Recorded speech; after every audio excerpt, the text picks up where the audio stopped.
Finally துபாயோட viral mango ice cream open பண்ணிடலாம். Paper wrap தான் பண்ணியிருக்காங்க. ஒரு ஐஸ்கிரீம்க்கு எவ்வளோ பிளாஸ்டிக் பாருங்களா. இது எப்படி ரிமூவ் பண்ணணும்? ஓகே, ஸோ இந்த பிளாஸ்டிக் கேப் எடுத்தாச்சு. அதுக்கப்புறம் இந்த குச்சி இருக்குது பாருங்கள், இப்படியே எடுத்துட்டோம்னா ஐஸ்கிரீம் வெளியே வந்துடும். ரைட், மேங்கோ மாதிரி அப்படியே இருக்குன்னு டேஸ்ட் பண்ணி பார்த்துடலாமா?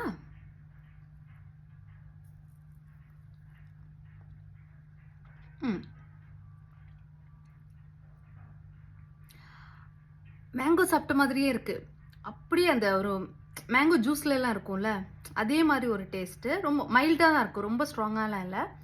இந்த உள்ளே இருக்கிறது வந்து மேங்கோ ஃப்ளேவரில் இருக்குது. வெளியே ஒரு கோட்டிங் அந்த மேங்கோ ஷேப்பில் கொடுத்துருக்குறாங்கல்ல, அது வந்து ஒயிட் சாக்லேட் மாதிரி இருக்குது. எனக்கு கரெக்டாக தெரியல, ஒயிட் சாக்லேட் மாதிரி இருக்குது. அது மட்டும் தனியாக சாப்பிட்டு பார்க்கலாம். எஸ், அது மட்டும் ஒயிட் சாக்லேட். அது வந்து அந்த ஷேப்பில் வந்து கொடுத்துருக்காங்க. உள்ளே இருக்கிறது நார்மலாக இருக்கக்கூடிய ஒரு மேங்கோ ஐஸ்கிரீம். 15 dirhamsன்னு சொன்னபோது நம்ம ஊர் காசுக்கு இப்போ 300 மேலே வருது. பட் 15 dirhamsக்கு இது ஒர்த்தான்னு கேட்டால் என்னை பொறுத்த வரைக்கும் எஸ், கொடுக்கலாம். ஏன்னா வைரலாக இருக்கக்கூடிய ஒரு ஐஸ்கிரீம் இது.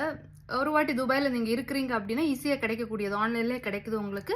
நீங்கள் வாங்கி ஒரு வாட்டி ட்ரை பண்ணி பார்த்துக்கலாம். நல்லாயிருக்கு, டேஸ்ட்டு ரொம்ப நல்லாயிருக்கு. அந்த பேக்கேஜிங் பார்க்குறதுக்கு அந்த மேங்கோ மாதிரி ஷேப்பு பாருங்கள், பார்க்குறதுக்கே அவ்வளோ அழகாக இருக்குது. சாப்பிடும்போது டேஸ்ட்டும் நல்லாயிருக்கு, எந்த குறையும் சொல்ல முடியாது, நல்லா இருக்குது.